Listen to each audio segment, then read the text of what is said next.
sudah 5 fraksi, sudah quorum, kita bisa memulai rapat kita. Dan rapat dinyatakan terbuka untuk umum, setuju? Ibu Bapak semua, rapat kita sepakati sampai pukul 12.00, setuju? Nanti kalau kurang kita perpanjang. Ibu Bapak semua, dapat kami informasikan RDP kali ini bersama Dirjen AHU dan Dirjen KI untuk membahas efektivitas kebijakan dan pelaksanaan program pelayanan hukum yang menjadi tugas kedua direktorat tersebut. Dalam forum kali ini, Komisi 13 ingin memperoleh penjelasan mengenai pencapaian, tantangan, serta inovasi layanan yang telah dilakukan kedua direktorat jenderal tersebut. Khusus untuk AHU, seperti layanan badan usaha, layanan perdata, dan layanan pidana, layanan tata negara, layanan otoritas pusat, dan hukum internasional. Untuk Ditjen KI, seperti penerimaan permohonan KI, penyelesaian permohonan KI, termasuk nanti untuk keduanya transformasi digital Direktorat AHU dan Direktorat KI. Selain itu, Komisi 13 juga menaruh perhatian pada isu-isu strategis lainnya, kebijakan pemberian gerasi, amnesti, untuk menjadi bagian dan fungsi pertimbangan hukum Kementerian Hukum. Jadikan pertimbangan akhir kan di Kementerian Hukum sebagai pintunya. Kami harap rapat ini menjadi sebuah ruang dialog yang terbuka, konstruktif, guna mendorong pembenahan pelayanan hukum secara menyeluruh. Sehubungan itu kami persilahkan Pak Dirjen AHU dulu untuk menyampaikan paparannya. 15 menit cukup Pak Widodo? Cukup lah, kan sudah biasa presentasi. Silakan Pak Dirjen AHU. Baik, Bismillahirrahmanirrahim. Assalamualaikum warahmatullahi wabarakatuh. Selamat pagi, salam sejahtera bagi kita semua. Salam, Om Swastiastu, Namo Buddhaya, salam kebajikan, Rahayu. Yang kami hormati, Bapak Ibu Pimpinan Komisi 13 DPR RI, yang kami hormati Bapak dan Ibu anggota eh, Komisi 13 DPR RI, yang terhormat para pimpinan tinggi media maupun pratama di jajaran Kementerian Hukum Republik Indonesia. Bapak Ibu sekalian, pertama-tama salam hormat dari Pak Menteri. Beliau saat ini sedang melakukan kunjungan kerja dalam rangka pertemuan Menteri Hukum di Rusia dan beserta menteri-menteri negara sahabat lainnya. Semoga acara ini bisa berjalan dengan baik dan juga dengan tertib. Bapak Ibu sekalian, puji syukur marilah kita panjatkan kehadirat Allah Subhanahu wa taala, Tuhan yang Maha Kuasa, yang pada hari ini kita dapat menghadiri rapat dengar pendapat bersama Komisi 13 DPR RI. Semoga rapat dengar pendapat kali ini dapat berjalan dengan baik dan lancar serta dapat memberikan kontribusi dan manfaat yang optimal dalam pengabdian kita kepada masyarakat, bangsa, dan negara kesatuan Republik Indonesia. Menindaklanjuti dari undangan Bapak Wakil Ketua DPR RI nomor B garis miring 6655 garing PW titik 01 garing 5 2025 tanggal 15 Mei perihal undangan rapat dengar pendapat yang pada pokoknya meminta kepada Dirjen Administrasi Hukum Umum untuk hadir dalam rapat dengar pendapat dengan Komisi 13 DPR RI. Bapak Ibu sekalian, pada agenda kali ini sesuai dengan undangan rapat, ada 3 hal yang ditujukan kepada Dirjen AHU. Yang pertama berkenaan dengan kebijakan program yang efektif dan permasalahan pelayanan administrasi hukum umum. Kedua berkenaan mengenai gerasi dan amnesti serta hal-hal lainnya. Pertama-tama mungkin mengawali pertemuan kali ini, Bapak Ibu sekalian, kami saat ini didampingi oleh Eselon 1 maupun Eselon 2, Pimpinan Tinggi Pratama. Di sebelah kiri saya ada Sekesdirjen Pak Hantos Tumorang, kemudian ada Direktur Pidana Pak Taufik, Direktur Perdata merangkap Direktur Badan Usaha yang saat ini sedang tugas mendampingi Pak Menteri ke luar negeri, berupa Direktur OPHI Pak Ketua, dan kemudian ada Direktur TI di belakang dan Direktur Tata Negara. Berkaitan mengenai poin pertama, capaian program pelayanan Dirjen AHU, satu, layanan di bidang perdataan. Pertanggal 19 Mei 2025, Dirjen Perdata telah menerima surat permohonan 3.556.557 permohonan dan sebanyak 3.564.855 permohonan yang telah diselesaikan. Sisanya 1.702 permohonan masih dalam proses penyelesaian sehingga persentase layanan kepada masyarakat dari kinerja Direktur Jenderal Perdata sebanyak 99,95%. Sebagai informasi Pak Ketua dan Bapak Ibu sekalian, di AHU ini layanannya 7 hari 24 jam sistem layanan ini. Jadi hari Sabtu, Minggu, dan hari libur nasional pun tetap berjalan gitu. Jadi demikian maka kemudian kalau ada sisa 1.100 itu sudah cukup luar biasa tim ini dengan keterbatasan SDM yang ada kita selesaikan. Dan Alhamdulillah di Perdata sudah 99% permohonan dilayani, baik itu bidang kenotariatan, bidang kurator, dan lain sebagainya. Yang kemudian yang kedua, layanan di bidang pidana pertanggal 19 Mei 2025 telah menerima surat permohonan 12.403 permohonan layanan yang telah diselesaikan sebanyak 10.888 permohonan. Sebanyak sisanya 1.515 permohonan masih dalam proses penyelesaian, sehingga capaian kinerja pidana di Direktorat Pidana ini kurang lebih mencapai 87,78%. Di bidang tata negara ada 1.020 permohonan layanan yang telah diselesaikan sebanyak 902 permohonan, sisanya sebanyak 118 permohonan masih dalam proses penyelesaian, sehingga persentase capaian kinerja Direktorat Bidang Tata Negara mencapai 88,43%. Di Direktorat Otoritas Pusat Hukum Internasional mendapatkan 27 permintaan untuk pelayanan bantuan timbal balik dalam masalah pidana atau MLE dan ekstradisi yang semuanya telah ditindaklanjuti. Selain itu juga, Direktorat OPHI memiliki layanan kepada publik atau masyarakat, yaitu apostil atau legalisasi, sampai dengan 19 Mei dari 60.606 permohonan apostil, 100% sudah dilakukan penyelesaian kepada masyarakat. Di dalam bidang badan usaha, per tanggal 19 Mei 2025 ada 262.068 permohonan layanan dan telah diselesaikan 247.462 permohonan. Ada 14.000 permohonan yang masih dalam proses penyelesaian dikarenakan para pihak masih belum melengkapi sehingga persentase pencapaian kinerja badan usaha mencapai 94,42%. Adapun realisasi PNBP, Bapak Ibu sekalian, dari tanggal 1 Januari sampai dengan 19 Mei 2025 sebesar 445 miliar 358 juta 37.200 rupiah atau sebesar 40,86% dari target yang telah ditetapkan tahun 2025.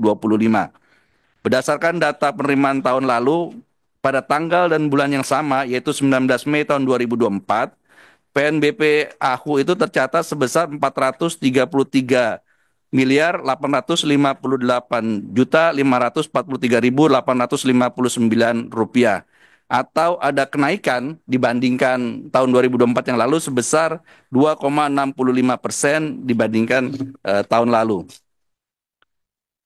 Realisasi PNBP Dirjen AHU saat ini Bapak Ibu sekalian dari paling besar sampai dengan yang paling terbawah adalah sebagai berikut. Yang pertama adalah layanan fidusia sebesar 288 miliar 346.475.000 rupiah atau sebesar 64,77% dari, mohon maaf kami ulangi, sebesar 64,77% dari perolehan seluruh layanan Dirjen AHU.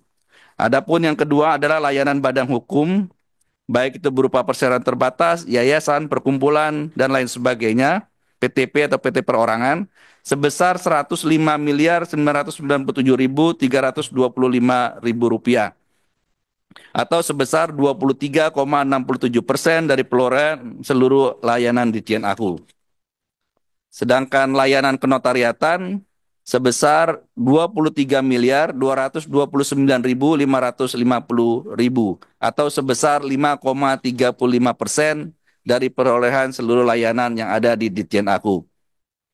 Bapak Ibu sekalian, dalam rangka meningkatkan pendapatan PNBP di Ditjen Aku sesuai arahan Bapak Menteri, kami telah melakukan berbagai kajian usulan perubahan dan saat ini sedang masuk proses tahap penyempurnaan rancangan perubahan PP 45 tahun 2024 tentang jenis dan tarif PNBP di Kementerian Hukum dan Hak Asasi Manusia. Awalnya PP 4524 ini tentang hukum dan hak asasi manusia, nanti akan kita ubah nomenklaturnya. Yang pertama adalah diusulkannya adanya perubahan diversifikasi tarif pendaftaran, di mana perubahan ADRT perseroan terbatas dilakukan berdasarkan modal. Nah, Bapak Ibu sekalian, di dalam PP PNBP yang saat ini ada, dari kurang lebih ada 3 jutaan PT yang terdaftar di AHU ini, baik PT yang modalnya 50 juta, 50 miliar, 500 miliar, semua PNBP-nya tarifnya flat sama. Nah, padahal tentu tiap-tiap perseroan terbatas memiliki kemampuan yang berbeda-beda dan tanggung jawab yang berbeda-beda. Maka kita tentu akan memberikan diversifikasi tarif yang berbeda-beda juga berdasarkan modal dasar yang dimiliki perseroan tersebut. Kemudian juga dengan adanya putusan Mahkamah Konstitusi untuk tarif PNBP perpanjangan pensiun notaris dari 67 ke 70 tahun ini juga kita kenakan yang tiap tahun dilakukan perpanjangannya. Kemudian juga di dalam biaya percepatan atau fast track layanan apostil.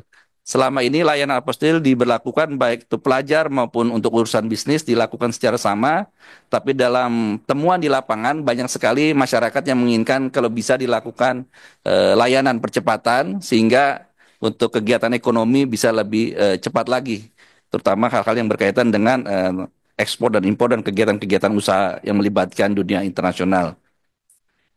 Yang kedua adalah melakukan kerjasama dengan otoritas jasa keuangan untuk pemadanan data jaminan fidusia. Selama ini walaupun jaminan fidusia itu sudah cukup besar, memberikan kontribusi PNBP di AHU, Bapak Ibu sekalian, namun kita masih terus telusuri karena data capaian penjualan kendaraan bermotor, baik roda 2 maupun roda 4 yang ada di OJK berbeda dengan yang dilakukan pendaftaran oleh notaris dalam Ditjen Ahu. Bapak Ibu sekalian yang kami hormati, itu yang menjadi poin yang kedua. Yang selanjutnya, kita juga melakukan pembinaan dan pengawasan kepada notaris serta meningkatkan promosi dan sosialisasi AHU kepada masyarakat. Bapak Ibu sekalian yang kami hormati, Dirjen AHU dalam rincian anggarannya pada tahun 2025 awalnya mendapatkan alokasi 760 miliar 632.330 rupiah. Namun dengan adanya efisiensi atau realokasi anggaran, kita mendapatkan 483 miliar 630.148.000 rupiah. Yang itu semua sampai saat ini kita gunakan untuk eh, 12 kegiatan kurang lebih. Satu, pemenuhan belanja operasional layanan-pelayanan AHU kepada publik, kemudian pelaksanaan tugas dan fungsi, kemudian kegiatan kontraktual per Januari 2025, kemudian fungsi kesekretariatan, operasional MPN dan MKN, BHP, Balai Harta Peninggalan, perkara keperdataan, kemudian perkara badan usaha, dokumen rekomendasi dalam Service Convention 1945, kemudian bantuan timbal balik atau dalam masalah pidana, keterlibatan Indonesia dalam pertemuan internasional. Ini pun kita selektif, Bapak Ibu sekalian. Ada yang kita lakukan secara virtual dan ada yang kita lakukan secara hadir langsung. Biasanya kita akan memprioritaskan kalau yang diundang adalah Pak Menteri atau memang kita sebagai tuan rumah yang harus menghadiri atau menyelenggarakan kegiatan tersebut. Kemudian pelaksanaan tugas dan fungsi atas hukum, kemudian penanganan perkara partai politik, pengambilan sumpah WNI maupun penegasan status bagi WNI, kemudian layanan administrasi PPNS, pelantikan, daktiloskopi, dan seterusnya, serta operasionalisasi layanan AHU berbasis teknologi informasi. Nah, Bapak Ibu sekalian, karena pada tahun 2025 ini Pak Menteri Hukum menargetkan dan mencanangkan tentang transformasi digital di seluruh layanan di Kementerian Hukum, maka kami juga memfokuskan kepada upaya pembenahan dari sistem teknologi informasi yang ada. Nah, adapun ada beberapa kegiatan yang terdampak dengan adanya efisiensi atau realokasi anggaran dari 700 miliar menjadi 400 miliar. Yang pertama adalah penanganan permintaan MLA dan ekstradisi, ini kita terkena dampak. Kedua, perjanjian MLA dan ekstradisi. Berbagai pertemuan internasional juga kita mengalami penundaan. Layanan aku yang berbasis teknologi informasi, kemudian layanan tatap muka, naturalisasi kewarganegaraan, daktiloskopi, penanganan perkara perdataan, kemudian honorarium bagi notaris di wilayah, peningkatan PNBP, verifikasi, dan juga helpdesk atau semacam call center dan lain sebagainya di berbagai wilayah dalam rangka peningkatan pelayanan aku kepada masyarakat. Berkenaan dengan adanya realokasi dan efisiensi dan berbagai permasalahan tersebut, kami berusaha untuk mencarikan skala prioritas. Ada beberapa hal yang terus kita lakukan, antara lain yang pertama adalah transformasi digital. Ini kita lakukan dari tahun 2025 sampai dengan nanti tahun 2029, yaitu yang sifatnya transformasi digital, interoperabilitas, inovasi, implementasi TIK, dan kemudian evaluasi TIK-nya. Bapak Ibu sekalian, kami informasikan bahwa dari 144 layanan digital yang ada di 444 layanan yang ada di Direktorat Jenderal AHU, pada awal kami bergabung di Direktorat Jenderal AHU ini, hanya ada 70 layanan online dan 74 lainnya adalah bersifat manual, Pak Ketua. Namun sekarang digesah oleh Pak Menteri karena adanya target yang harus diselesaikan, transformasi digital dengan keterbatasan yang ada, kita lakukan berbagai efisiensi dan inovasi. Kita sekarang sudah mencapai dari 70 layanan online menjadi 93 layanan online. Dan sisanya 51 layanan manual yang tersebar dalam berbagai direktorat akan kita gesah supaya per Juni ini sudah atau Juli sudah selesai semua sehingga pada akhir tahun operasional ini sudah online seluruhnya. Ini dari Januari, Maret dan seterusnya sampai dengan Juni sudah kita melakukan aplikasinya. Nah, berikutnya Pak Ketua, Bapak Ibu sekalian pimpinan anggota Komisi 13 yang kami hormati, dalam rangka mendukung Akta Cita Presiden